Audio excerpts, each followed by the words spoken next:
اردو کے مشہور افسانہ نگار سعادت حسن منٹو لکھتے ہیں کہ میں شدید گرمی کے مہینے میں ہیرا منڈی چلا گیا۔ جس گھر میں گیا تھا وہاں کی نائکا 2 عدد ونڈو ایئر کنڈیشنر چلا کر اپنے اوپر رضائی اوڑھ کر سردی سے کپکپا رہی تھی۔ میں نے کہا کہ میڈم 2 اے سی چل رہے ہیں، آپ کو سردی بھی لگ رہی ہے، آپ ایک بند کر دیں تاکہ آپ کا بل بھی کم آئے گا۔ تو وہ مسکرا کر بولی کہ اساں کیڑا اے بل اپنی جیب وچوں دینا ہے۔ منٹو کہتے ہیں کہ کافی سال گزر گئے اور مجھے گوجرانوالہ اسسٹنٹ کمشنر کے پاس کسی کام کے لیے جانا پڑ گیا۔ شدید گرمی کا موسم تھا۔ صاحب جی شدید گرمی میں بھی پینٹ کوٹ پہنے بیٹھے ہوئے تھے اور 2 ونڈو ایئر کنڈیشنر فل آب و تاب کے ساتھ چل رہے تھے اور صاحب کو سردی بھی محسوس ہو رہی تھی۔ میں نے کہا کہ جناب ایک اے سی بند کر دیں تاکہ بل کم آئے۔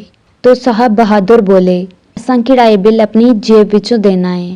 منٹو کہتا ہے کہ میرا ذہن فوراً اسی محلے کی نائکا کی طرف چلا گیا کہ دونوں کے مکالمے اور سوچ ایک ہی جیسی تھی۔ تب میں پورا معاملہ سمجھ گیا، یعنی اس ملک کے تمام ادارے ایسی ہی نائکا سوچ رکھنے والے افراد کے ہاتھوں میں ہیں۔ قائد اعظم محمد علی جناح کی یہ عادت تھی کہ کمرے سے نکلتے وقت بجلی کے سارے بٹن بند کر دیا کرتے تھے۔ اپنے گھر میں ہوں، میرے ہاں ہوں یا کسی میزبان کے گھر میں، ہر جگہ ان کا یہی معمول ہوتا تھا۔ اور جب میں ان سے پوچھتا کہ آپ ایسا کیوں کرتے ہیں تو وہ کہا کرتے تھے کہ ہمیں 1 وولٹ بھی ضائع نہیں کرنا چاہیے۔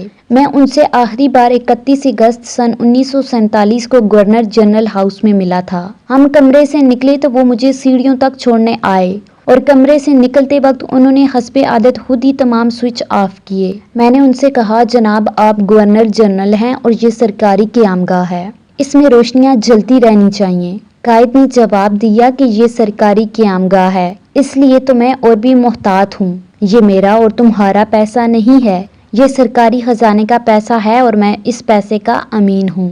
اپنے گھر میں تو مجھے اس بات کا پورا اختیار تھا کہ اپنے گھر کی بتیاں ساری رات جلائے رکھوں، لیکن جہاں میری حیثیت مختلف ہے، تم زینے سے اتر جاؤ تو یہ بٹن بھی بند کر دوں۔